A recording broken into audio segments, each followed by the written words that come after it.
Up!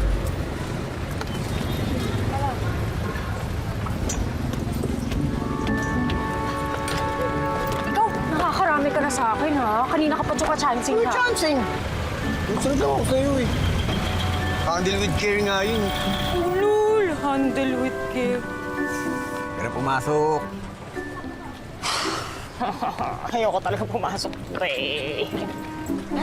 Tinatamad ako. Bakit?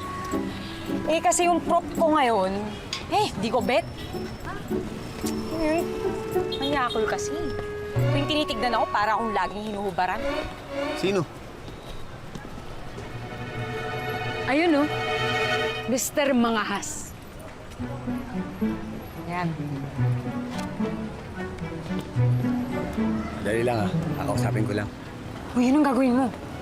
Pag-pray ko lang. Sir, kayo po ba si Mr. Mangahas? Oo, ako nga. Sino ka ba?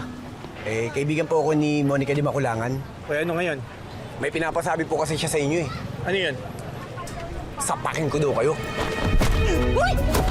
Tanggol! Tanggol! Uy, halika na! Tanggol! Ano? Tanggol, halika na! Sira ang ulo ka talaga!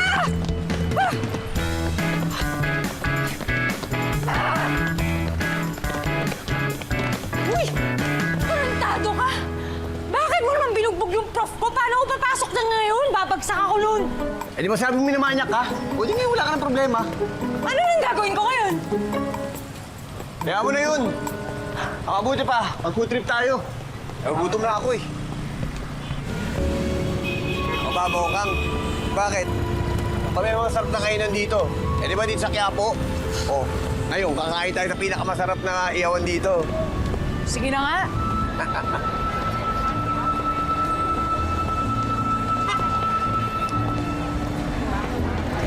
Salamat ka ngayon, wala ka ng problema.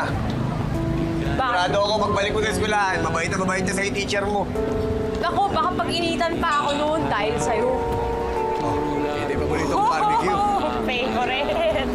Eh, Lahat na yan. Magdalaga ka na, bigla kang gumanda, at ang nakapagtataka.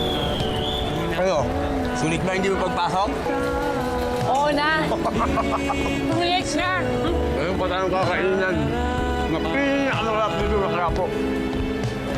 Dito ang pinakamasarap na pastil. Oh, narito ka. Dalawa nga po. Ay, parang masarap to. Masarap talaga yan. Walang yaman sa mundo, buhay walang kaya. Sino mang nangangailangan saan mang galing tutulungan, tawagin lamang ang ating tagapagtanggol. Laban sa mga ganit at sinungaling humanda pagkat nandito na ang ating tagapagtanggol. Sino mang nangangailangan saan mang galing tutulungan, tawagin